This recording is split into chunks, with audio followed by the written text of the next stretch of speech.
ഇതിനു മുമ്പും എനിക്കെതിരെ ഒരു കേസ് വന്ന സമയത്ത് എനിക്ക് നേരെ വന്ന ആക്രമണത്തിന് എനിക്ക് തടുക്കാൻ ഞാൻ പല ആവർത്തി ഞാൻ നിയമത്തെ സമീപിക്കുമ്പോഴും ഞാൻ മറ്റു കാര്യങ്ങൾ ചെയ്യുമ്പോഴും എൻ്റെ ഏകദേശം ഒരു 10-400 പുറത്ത് കേസുകൾ കോടതിയിലും സ്റ്റേഷനിലുമായിട്ട് കിടപ്പുണ്ട്. എനിക്കൊരു തരത്തിലുള്ള നിയമത്തിൻ്റെ ഒരു സപ്പോർട്ട് മീൻസ് എന്താ ഇത് കിട്ടിയിട്ടില്ല, എനിക്ക് നീതി കിട്ടിയിട്ടില്ല. ചില സാഹചര്യങ്ങൾ മനുഷ്യന്റെ കൺട്രോളിട്ട് പരമാവധി എന്ന് പറയുന്നത് മനുഷ്യന്റെ ദേഹത്തേക്ക് ആക്രമിച്ച് കൈപിടിക്കാന്ന് പറയുന്നത് പണ്ട് ഞാൻ വിറയ്ക്കുമായിരുന്നു. ഇന്നതല്ല, ഞാൻ റിയാക്ട് ചെയ്തു. അത് ഡിഫൻസാണ്. ഡിഫൻസിന്റെ രാഷ്ട്രീയം ഉൾക്കൊണ്ടുകൊണ്ട് മുന്നോട്ട് പോകുന്ന ഒരു സ്ത്രീയാണ് ഞാൻ. തെറിയുടെ രാഷ്ട്രീയം പറയുന്നത് തെറി വിളിച്ച് എനിക്ക് തെറി തിരിച്ച് വിളിക്കാൻ അറിയാം.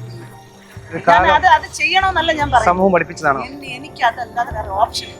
ഞാൻ ഈ തെറി വിളിക്കുന്നവർക്കെതിരെ കേസ് ഒന്നും ആവാതെ വിളിച്ചപ്പോഴത്തേക്കും ഒരു സമാധാനം അല്ല. ഇപ്പൊ പൊതുവെ ട്രോമ ഉണ്ടാവാറില്ല. പൊതുവെ എല്ലാ പെൺകുട്ടികളും പറയുന്നത് ഇങ്ങനെ അറ്റാക്ക് ഉണ്ടാകുന്ന സമയത്ത് ട്രോമയിലോട്ട് പോകുന്നൊരു ട്രോമ സർവൈവ് ചെയ്തിട്ടാണ്. അത് മീൻസ് ഒരു വീട്ടിന്റെ ഉള്ളിൽ നിന്ന് തന്നെ ഒരാളിൽ നിന്ന് ഒരു ട്രോമ കിട്ടിയിട്ടാണ് അവിടെ നിന്ന് സർവൈവ് ചെയ്ത് വെളിയിലേക്ക് വന്നത്. ഈ വെളിയിലേക്ക് വരുന്ന സമയത്ത് പലതരത്തിലുള്ള മാനസിക ശാരീരിക ഒരുപാട് വട്ടം സംഭവിച്ചു. അത് എന്തുകൊണ്ടാണെന്നൊന്നും എനിക്കറിയത്തില്ല. അന്ന് പണ്ട് കാലത്തൊക്കെ കുറെ നാളത്തെ മുമ്പ് ഇവള് പെണ്ണാണോ, ഈ രൂപത്തിനൊക്കെ അതിനെക്കാട്ടിൽ അവന് പോയി ചത്തൂടെ, ചിലപ്പോ എന്റെ രൂപം മോശമായിരിക്കും, അത്രയും ദാരിദ്ര്യം അനുഭവിക്കണുണ്ടായിട്ടല്ലേ ഇവിടെ. അവനല്ല അവിടെ കുറ്റപ്പെടുത്തും. അവിടെ പറയണത് ഇത്രയും മോശമായിട്ടുള്ള, ഇത്രയും കാണാൻ കൊള്ളാത്ത ഇവിടെ പോയി ചെയ്തവൻ പോയി ചത്തൂടെ എന്നാ ചോദിക്കുന്നത്. അവനല്ല അവിടെ പ്രശ്നം. അവിടെ ആക്രമിക്കപ്പെട്ട ഞാനാണ്. ഞാൻ എന്നെ സംബന്ധിച്ചിടത്തോളം ഞാൻ ഒരാളെ പ്രോത്സാഹിപ്പിക്കില്ല നിങ്ങൾ പോയി തല്ലണം, നിങ്ങൾ പോയി ഇതാക്കണം. എല്ലാ സ്ത്രീകൾക്കും എല്ലാ പെൺകുട്ടികൾക്കും നിയമ സംവിധാനം കൃത്യമായിട്ട് പോയി മുന്നോട്ട് പോയിട്ട് കുട്ടികളായിക്കോട്ടെ സ്ത്രീകളായിക്കോട്ടെ ഇവിടുത്തെ പുരുഷന്മാരായിക്കോട്ടെ ആരും ആയിക്കോട്ടെ ട്രാൻസ്ജെൻഡേഴ്സ് ആയിക്കോട്ടെ എല്ലാ മനുഷ്യർക്കും നീതി കിട്ടുക എന്നത് നിയമ സംവിധാനത്തിലൂടെ തന്നെ നടപ്പിലാണെന്നുള്ളതാണ് എൻ്റെ ആവശ്യം. അവിടെ എനിക്ക് സാധിക്കാത്ത ഇടത്ത് എനിക്ക് എൻ്റെ ശരീരം വേദനിക്കുമ്പോൾ എൻ്റെ മനസ്സ് വേദനിക്കുമ്പോഴും എനിക്ക് റിയാക്ട് ചെയ്യേണ്ടി വരുന്നിടത്ത് എൻ്റെ ഡിഫൻസ് ഞാൻ കൊണ്ടുപോകുന്നത് അത് എൻ്റെ നീതി. എന്തെങ്കിലും മാറ്റം സംഭവിച്ചു തോന്നുന്നുണ്ടോ ഈ ഒരു കാലയളവിൽ? ഏകദേശം ഒരു 6-7 വർഷം കൊണ്ട് സജീവമാണ്. സൈബർ ബുള്ളിങ് കൂടിയതായിട്ട് ഞാൻ പറയുന്നത്. സൈബർ ബുള്ളിങ് കുറഞ്ഞിട്ടില്ല. Cyber bullying കുറഞ്ഞിട്ടൊന്നുമില്ല.